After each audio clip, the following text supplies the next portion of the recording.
Hello everyone, my name is Ramasri Rai. Welcome at MMC. So guys, आज के इस lecture में मैं हैमलेट के कुछ और महत्वपूर्ण लाइंस को डिस्कस करूंगा. गाइस, मेरी पूरी कोशिश रहेगी कि मैं आपको ढेर सारे अच्छे इंपॉर्टेंट लाइंस को दूं और आप भी एफर्ट करके कुछ और भी डेप्थ में चले जाएं तो और अच्छा है, राइट. तो आज मैं जो कुछ फैक्ट्स और कुछ इंपॉर्टेंट क्वेश्चन को डिस्कस करूंगा वो भी इंपॉर्टेंट हैं और उसको अच्छे से आप समझते चलिए, राइट. तो चलिए अब देखिए, ये पॉइंट्स हैं, ये बुक की लाइन है, तो मैं लाइन टू लाइन सबको एक्सप्लेन नहीं कर सकता क्योंकि बहुत समय लग जाएगा, राइट. तो मैं लाइन को पढ़ करके उसकी समरी आपको समझा दूंगा और छोटा सा एक्सप्लेनेशन भी समझा दूंगा, तो सारी चीजें समझ में आ जाएंगी. देखिए क्वेश्चन क्या है, अगर आप किसी भी लाइन को बहुत दिल से और मन से पढ़ते हो ना, तो बहुत कुछ चीजें अपने आप भी क्लियर होने लगती हैं, राइट. केवल मीनिंग पता करना. The chariest maid is prodigal enough. If she unmasked her beauty to the moon, virtue itself escaped not calumnious strokes. The canker galls the infant of the spring too often before their buttons be disclosed, and in the morn and liquid dew of youth, contagious blasphements are most eminent. बहुत अच्छी line है. ध्यान दीजिएगा कि Ophelia का भाई लार्ट्रिस जब जा रहा था फ्रांस, तो ओफिलिया को समझा रहा था कि मेरी प्यारी बहन, क्योंकि बहन काफ़ी बड़ी हो गई थी, ओफिलिया यूथ हो मैंने युवा हो चुकी थी, तो उसने कहा कि the chariest maid is prodigal enough if she unmasked her beauty to the moon. आप ध्यान दीजिए, उसके कहने का आशय ये है कि देखो तुम ओफिलिया अब बड़ी हो गई हो, युवती हो गई हो, राइट. जो समझदार लड़कियां होती हैं वो अपनी ब्यूटी को मून या चांद तक को देखने नहीं देती हैं. बेहतर होगा आप अपनी वर्जिनिटी को मेंटेन करके चलिए, उसको बचा करके चलिए, क्योंकि हैमलेट जो है वो क्या है, राजा का लड़का है. और उससे और आपका जो आगे चल के विवाह है, जैसे प्यार के बाद विवाह होना चाहिए, कहा जाता है ना, marriage without love is nothing and love without marriage nothing. Means marriage without love, शादी तो हो गया, प्यार ही नहीं हो पाया तो भी जिंदगी बेकार हो जाती है.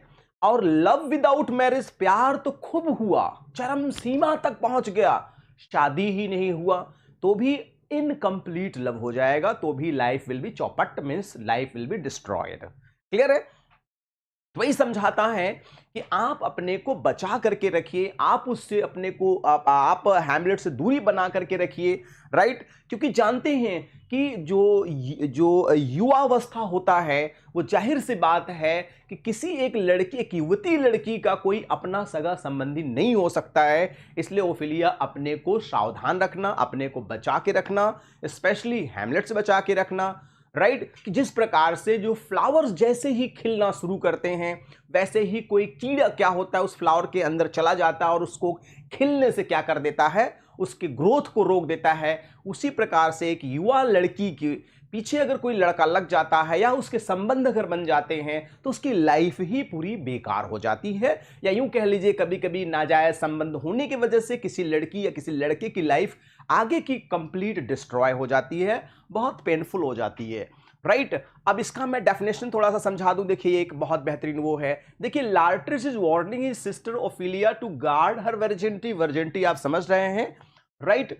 As it is easy to lose, just as some flowers succumbed to the canker worm of contagious blights before they bloom. मैंने जो बातें समझाई वही है कि हैमलेट राइट से तुम्हें सावधान रहना है, राइट. ठीक उसी प्रकार से जैसे एक फ्लावर्स को, है ना, कीड़ा कोई उस पर बैठ करके उसके अंदर जा करके उस फ्लावर को ही पूरे डिस्ट्रॉय कर देता है. तो मेन गाइज आशय यही है, ठीक है. आगे लाइन है, देखिए बहुत अच्छी लाइन है अभी. With an unauspicious and dropping eye, with mirth and funeral, and with dirge in marriage, an equal scale weighing delight and dole. देखिए लाइन के पहले अगर सिचुएशन समझेंगे तो बहुत ज्यादा चीजें समझ में आएगी, राइट. हैमलेट को जैसे पता चलता है उसके पिता एल्डर हैमलेट की मौत हो गई है, वो दौड़ा दौड़ा विटनबर्ग यूनिवर्सिटी से आता है और यहां शोक मनाने के उद्देश्य से आता है. उसे क्या पता उसकी माताजी ने तुरंत शादी कर लिया, किससे, क्लाउडियस से कर लिया. तो राइट यही फैक्ट है. कहता है with an auspicious and dropping eye. जो मैं यहां पे आया था, तो एन ऑस्पिशियस माने होता है जो शुभ मुहूर्त होता है, जब वो यहाँ आया अपने पिताजी का विलाप करने, अपने पिताजी की मौत पर रोने, तो देखता क्या है कि इधर तो हमारी माताजी ने हमारे चाचा से शादी कर दिया। तो वही कटाक्ष करता है, पन करता है कि कहता है with mirth in funeral with dirge in marriage. कहते हैं कि जैसे दाह संस्कार के समय कोई जॉय की बातें की जाएं तो एकदम खराब लगती हैं, ठीक वैसे ही जैसे डिर्ज इन मैरिज, जैसे शादी का माहौल हो और शोक गीत गाया जाए, समझ गए आप? जैसे किसी का विवाह हो रहा हो और उस समय बहुत दुखद गीत गाया जाए तो एकदम उल्टा है ना भाई, ऑपोजिट है, कॉन्ट्ररी है, कहीं से कोई मैच नहीं है, राइट? इन इक्वल स्केल कहता है, अगर मैं इसको तौलता हूं तो क्या है? इक्वल स्केल है। क्या स्केल है? डिलाइट एंड वोल। तो क्या है? दुख भी है और सुख भी है। कहने का आशय यह है, क्लाडियस जनता को बताता है कि मेरे भाई की मौत हो गई है, इस बात का बेहद गम है। दूसरी तरफ वो शादी कर लेता है और उसकी खुशी जाहिर करता है और लोगों के सामने बैठ करके बढ़िया शराब पीता है, डांसेस करता है, म्यूजिक करता है। तो ये समझ सकते हैं आप सिचुएशन कैसा हो सकता है। लाइन को मैं 2-3 एक स्लाइड दे देता हूं जिससे सिचुएशन आपको अच्छे से समझ में आ जाए। देखिए, therefore our sometime sister now our queen, समझाता है क्लाडियस कि गाइस जेंटलमैन, राइट, कभी ये हमारी सिस्टर थी, मतलब हमारे भाई की पत्नी थी, अब ये मेरी क्या बन गई हैं? क्वीन बन गई हैं। Have we as twere with the defected joy, with one auspicious and dropping eye, with mirth in funeral and with dirge in marriage, in equal scale weighing delight, dole taken to wife, right? जाहिर सी बात है कि अब ये है ना इनकी पत्नी बन गई हैं, तो कहते हैं now she has become my wife. I hope guys summary तो समझ में आई गई होगी, और बेहतर ढंग से समझने के लिए बुक ले लीजिए, बुक से और बेहतर इसको समझने की कोशिश करिए, राइट? वही चीजें Hamlet act first scene 2 lyric, with an auspicious and dropping eye, with mirth in funeral and with dirge in marriage, in equal scale waving delight and all, right? बहुत हार्ट टचिंग लाइन है guys. वही चीजें हैं, मैं आपको फिर से छोटा सा एक्सप्लेनेशन में भी समझा दे रहा हूं। The king Claudius justifies his quick marriage to his brother's widow by saying that he and all of his countrymen both celebrate marriage and grieve at death. Claudius कहता है ना कि अपने देशवासियों से कहता है कि ठीक है, मेरे भाई की मौत हो गई, इसका हमें दुख है, आप लोगों को भी दुख होगा, लेकिन कोई बात नहीं, जो बीत गई सो बीत गई, let bygone be bygone, take care in future. लेकिन अब हमें एंजॉय करना चाहिए क्योंकि मैंने अपने भाई की वाइफ से शादी कर लिया है, अतः अब हमें इसे एंजॉय करना चाहिए। ये क्लाडियस समझाता है लोगों को। ये लाइन मैं एक बार पहले एक्सप्लेन कर चुका हूं, फिर से एक्सप्लेन कर देता हूं, लाइन छूटे ना, रिपीट हो जाएगा, जो ज्यादा अच्छा है, ठीक? Oh villain, villain, smiling, damned villain, my table's meat, it is I set it down, that one may smile and be a villain, at least I'm sure it may be so in Denmark. जाहिर सी बात है, हेमलेट देखता है कि उसके पिताजी मर गए, वो गम में डूबा है, राइट, कहीं बैठा हुआ है किले, तब से सुनाई धूम धड़ाके की आवाज़ आती है, डांस म्यूजिक सॉन्ग की। देखता है, अरे वो तो मेरे चाचा मेरी मम्मी क्या हैं, शादी को सेलिब्रेट कर रहे हैं, एंजॉय कर रहे हैं, हंस रहे हैं, जैसे विलेन लोग हंसते नहीं है, किसी के ऊपर गम पड़े तो वो ज़्यादा ही हंसते हैं, वही कहते हैं ओ विलेन, अरे विलेन, विलेन तुम दुष्ट हो, स्माइलिंग डैम्ड विलेन, तुम मुस्कुरा भी रहे हो, my tables meet it is at set it down, that one may smile and smile be a villain. व्यक्ति जो मुस्कुराता रहता है वो क्या होता है? वो स्पेशली किसी के गम में विलेन होता है। बहुत अच्छा स्टेटमेंट है गाइज। वो मोस्ट परनिशियस वुमेन इसी समय अपनी माता को क्या करता है? वो कर्स भी करता है। उसके बाद की ये लाइन है गाइज, इसीलिए कुछ चीज़ों को मैं रिपीट कर देता हूं क्योंकि रिपीट करने में कुछ चीज़ें हमें एक्स्ट्रा मिल जाती हैं। O villain, villain smiling damn villain, my tables meet it is at it down, that one may smile and be a villain. This is the explanation guide. Hamlet damns his brother as well, right? ये पूरा definition है. You can pause the videos according to your choice. You can continue it. वही है. Hamlet curses his uncle and his smiles. Hamlet किसको कर्स करता है? उसी का definition है short में guys. And which gives the impression that nothing is wrong. और उस ऐसा इंप्रेशन उसका चाचा देता है जैसे कुछ घटना घटी ही नहीं, गड़बड़ है. Hamlet then tells himself is appropriate to write about his uncle's villainous smile in the table, right? चलिए, अब देखिए ये जो पॉइंट्स हैं बहुत अच्छे पॉइंट्स हैं, बहुत अच्छे फैक्ट्स हैं। Seems madam, nay it is, I know not seems. 'Tis not alone my inky cloak, good mother, nor customary suit of solemn black, nor windy suspicious of forced breath, nor the fruitful river in the eye, nor the dejected haver of the visage, together with all forms, moods, shapes of grape that can denote me truly, these indeed seem, for they are action that a man might play, but I have the within which passed slow, these but the trapping and the suits of all.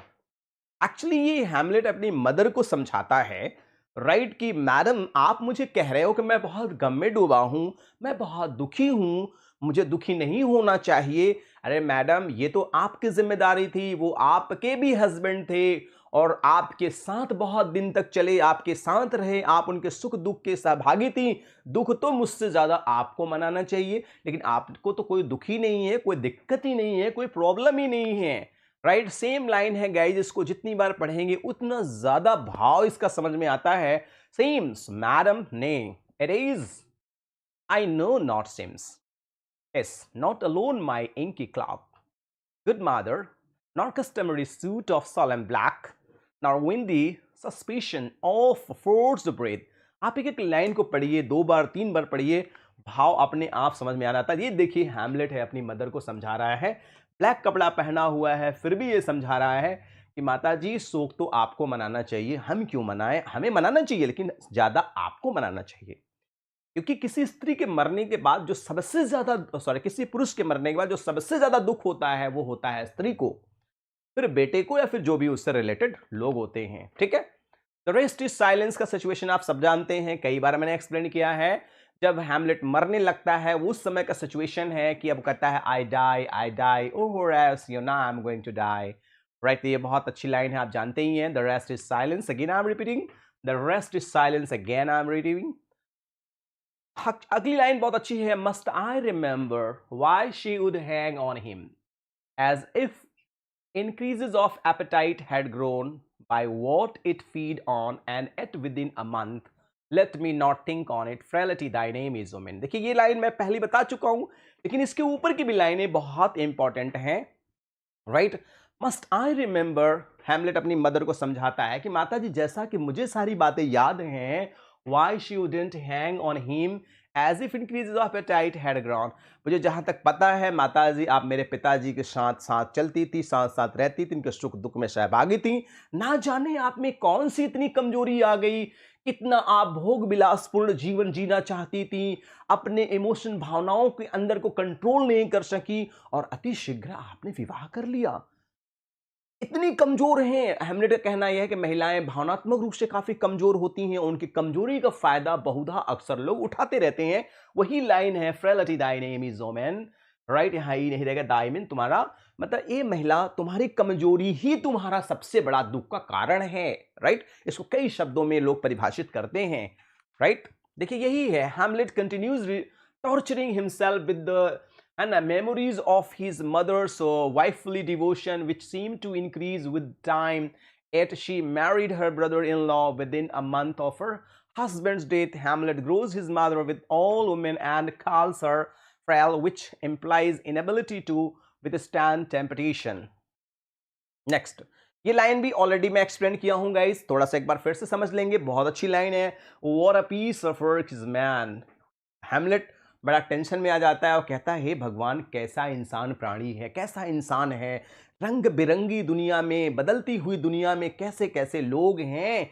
What a piece of work is man, हे भगवान ये इंसान कितना अद्भुत, how Nobel in reason. अगर इंसान तर्क देने लगता है तो उसके सामने भगवान भी पीछे हो जाते हैं। हाउ इन्फिनाइट इन फैकल्टीज, देखने में कितना अद्भुत लगता है। Inform and moving, how express and admirable, देखने में हाव भाव चाल चलन में एकदम देवी देवताओं की तरह लगता है। In action how like an angel, और कार्य क्रियाकलाप में तो एकदम देवदूत के समान लगता है।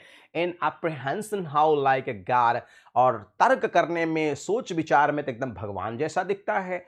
The beauty of the world, the paragon of animals, and yet to me, what is the squintiness of dust Man, delight not me no more, nor women neither thoughts by your smiling you seem to say so. ये बहुत अच्छी line है guys, जितनी बार पढ़ो उतना भाव इसमें मिलते रहते हैं भाई. What a piece of work is man, how noble it is and how infinite faculties in form and moving, how expressed and admirable in action, how like an angel apprehension, how like a god.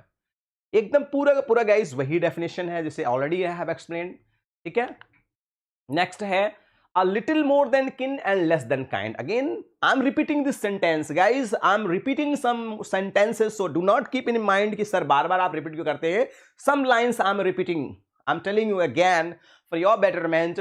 कहते हैं कि देखिए ये पूरी scene मैंने दे रखा है. But now my cousin, देखिए किंग कहते हैं, क्लॉडियस कहते हैं, but now my cousin Hamlet and my son.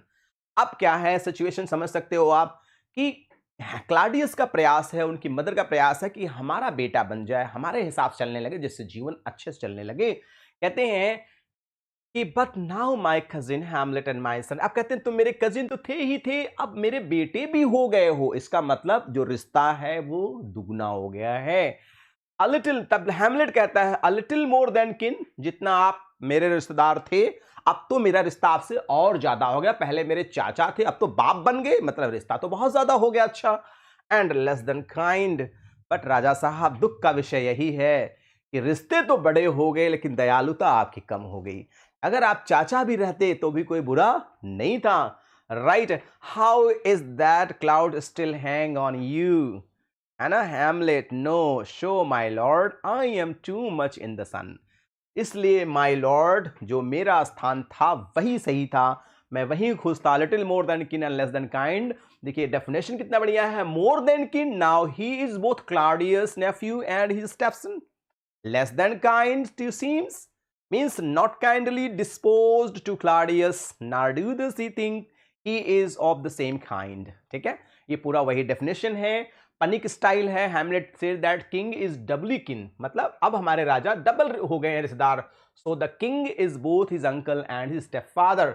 Uncle भी हैं और स्टेप फादर भी है. But now king that is not is kind, है ना, a person one for whom he feels any real kinship. कहते हैं लेकिन एक जो ओरिजिनल रिश्तेदार का रिलेशन होना चाहिए दयालुता का, यार उसमें हो तुम्हें नहीं है. बड़ी अच्छी लाइन आगे भी है गाइज, बहुत अच्छा भाव है. किंग क्लाडियस ईश्वर से प्रार्थना करता है और कितनी बेहतरीन बात है गाइज.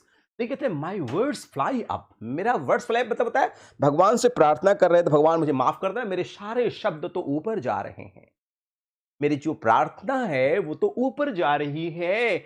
माई थॉट्स रिमेन बिलो, लेकिन मेरे विचार जो कुल सिद्ध विचार हैं वो तो अभी धरती पर ही है, मेरे कुकृत्य तो अभी यहाँ नीचे हैं. वर्ड्स विदाउट थॉट्स, अगर हम कोई ईश्वर के प्रति प्रार्थना करते हैं और उसमें मेरे विचार नहीं है, मेरे उसमें डेडिकेशन नहीं है, मेरा उसमें सोच नहीं है, तो कहते हैं नेवर टू heaven गो, तो कभी भी मेरी ईश्वर के प्रति जो मेरी प्रार्थना होती है वो कभी स्वीकार नहीं होती. बहुत अच्छी लाइन है गाइज. अब देखिए क्लाडियस एट अ प्रेयर, ध्यान दीजिएगा कब बोलता है. क्लाडियस एट अ प्रेयर बोलता है my words fly up, my thoughts remain below, words without thoughts never to heaven go.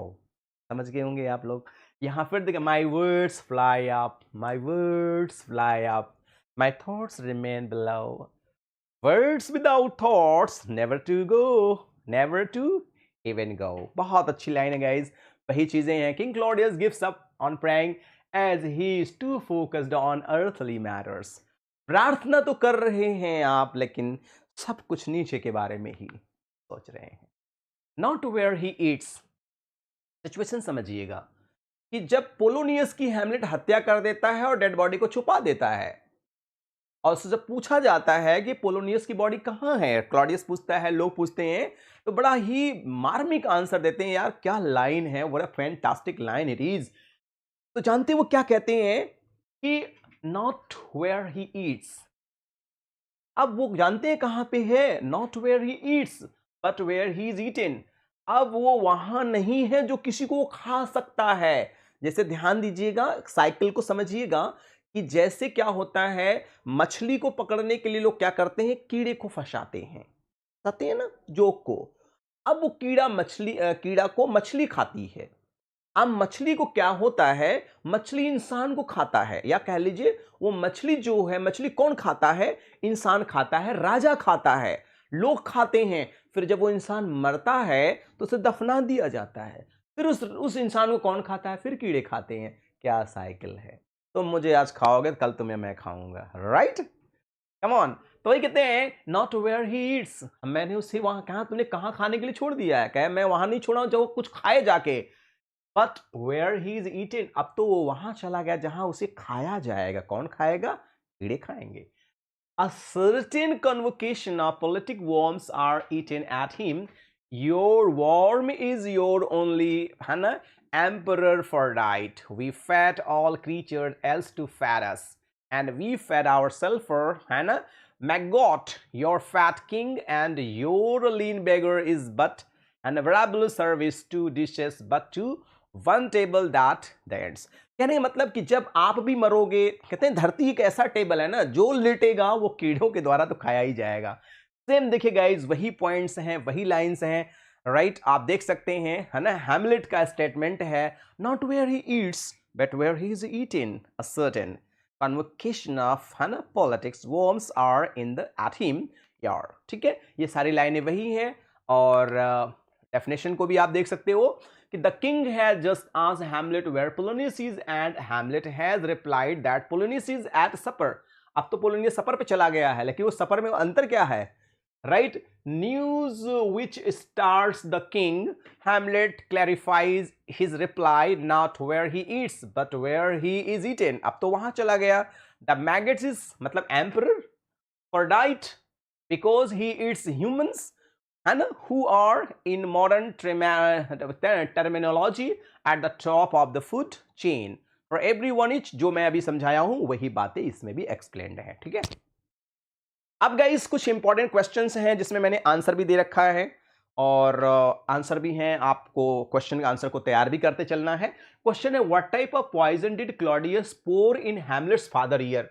Hamlet के पिता के कान में कौन सा जूस डाला था क्लॉडियस ने, बड़ा इंपॉर्टेंट क्वेश्चन है। तो ध्यान दीजिएगा, ये देखिए, ये एक पौधा होता है जिसको जूस को रस निकाल के किसी के कान में डाल दिया जाए तो व्यक्ति मर जाता है। तो हेबेनॉन, हेबेनॉन एक ऐसा पौधा होता है, HEBENON, याद रखिएगा, हेबे, है ना, नॉन, यही पौधा है गाइस। देखिए किंग क्लॉडियस जो है अपने पिता भाई के कान में जब इसको मरे थे तो वो जहर डाल दिया था जिससे उनकी मौत हो गई थी। मैंने इसको ढूंढा आपके बेहतर अंडरस्टैंडिंग के लिए। Which play Shakespeare's longest play, William Shakespeare का जो सबसे लॉन्गेस्ट प्ले है तो वो कौन सा है, एकदम सिंपल सा आंसर, हैमलेट ऑलरेडी लिखा हुआ है। Which character seem to be ghost of Hamlet's father first, पहली बार किसने देखा था, तो डेफिनेटली मर्सिलस ने देखा था, बेनार्डो मर्सिलस ने देखा, फिर उसको आके होरेशियो को बताया इन्होंने, right. when the play begins the castle is celebrating, when the play begins the castle, है ना, इज सेलिब्रेटिंग, यहां इज कर दीजिएगा। तो क्या हो रहा था उस समय, king Claudius queen Gertrude's marriage उस समय सेलिब्रेट हो रहा था। Who is royal adviser in the court of Denmark, royal adviser कौन था, किंग क्लॉडियस का एडवाइजर कौन था, तो डेफिनेटली पोलोनियस था। In his first appearance on stage Hamlet is wearing, Hamlet किस प्रकार का कपड़ा पहना होता है जब वह आता है स्टेज पर, तो मॉर्निंग क्लोथ मतलब विलाप, शोक का कपड़ा पहना था, विलाप का कपड़ा पहना था, कोई और कपड़ा नहीं पहना था। नेक्स्ट पॉइंट है, Hamlet's claims to be affected by, Hamlet किससे अफेक्टेड हो गया था, तो मेलांकली हो गया था, एकदम अलग थलग रहना चाहता था, किसी से कोई मतलब नहीं रखना चाहता था। What did Hamlet ask to the actors, Hamlet ने एक्टर्स से क्या कहा था, to deliver soliloquy about the death of King Priam and Queen Hecuba at the climax of the Trojan War। ठीक है, impressed by their delivery of speech, what does Hamlet plan, उनकी speech से प्रभावित होके हैमलेट ने कहा था कि आप मर्डर ऑफ गोंजागो को दर्शाइए जिससे मैं अपने पापा के मर्डरर को, फादर के मर्डरर को पहचान सकूं। In act third Polonius rebuked Ophelia, act third में पोलोनियस अपनी बेटी को बहुत बुरी तरह डांटता है, किस लिए, definitely to return love letter of Hamlet. बहुत अच्छे क्वेश्चन है गाइस ये सब। What is the first character to die in the play, सबसे पहले कौन प्ले में मरता है? तो वो कौन मरता है आप जानते ही हैं, Polonius. Where does the ghost appear during the play? कहां होता है? तो द कैसल रैपर्स में, और दूसरी बार गर्ट्यूड के चैम्बर में घोस्ट दिखता है। What are Polonius last word? Polonius मरते समय अंतिम शब्द क्या बोलता? ओ आई एम स्लेन, मतलब मेरी हत्या कर दी गई। With devotion visage and pious action we do, है ना, sugar over the devil himself, where the line appear? तो ये हैमलेट का स्टेटमेंट है, बहुत ही अच्छा स्टेटमेंट है। Where do Hamlet and Laertes fight during Ophelia's funeral? Ophelia के फ्यूनरल के समय वो कहां फाइट करते हैं? तो ध्यान दीजिएगा, वो कब्र के अंदर ही जाके लड़ाई करना शुरू कर देते हैं। Whom Hamlet begs to live? Hamlet last में किससे प्रार्थना करता है कि वह जीवित रहे? तो होरेसियो से प्रार्थना करता है कि तुम जीवित रहो, मेरे मरने के बाद पूरी दुनिया को कहानी बताना। Who killed 14 Brass father? 14 brass के फादर को कौन मारा था? तो हैमलेट्स फादर ने मारा था। लास्ट क्वेश्चन है, for us almost can change the stamp of nature and either lodge the devil और throw him out without wondrous potency. Who is the speaker? तो इस लाइन, इसका स्पीकर कौन है? हैमलेट है। तो गाइज हमने आई डिड माई बेस्ट, मैंने पूरी कोशिश किया गाइज कि मैक्सिमम लाइंस मैं आपको हैमलेट प्ले का समझा दूं, बता दूं, राइट। उसके बावजूद भी आई होप कि बहुत सारी चीजें हैं जो बताना चाहिए, लेकिन मैक्सिमम चीजें गाइज हमने एक्सप्लेन कर दिया है। तो वास्तव मेरी प्रयास और मेरे टीम की प्रयास कुछ अच्छा लगा हो तो प्लीज लाइक द वीडियो, अच्छा नहीं लगता है तो you can dislike the video. अब बच्चे please subscribe the channel and press the bell icon so you will be notified with our latest videos. So guys, one more request is that, so please share the link to your friends, near dear and sweetheart one, and at last that please pass your valuable comment, and according to comment I'll be working. So guys, thanks for joining all and take care all. Good day all. Thank you so much.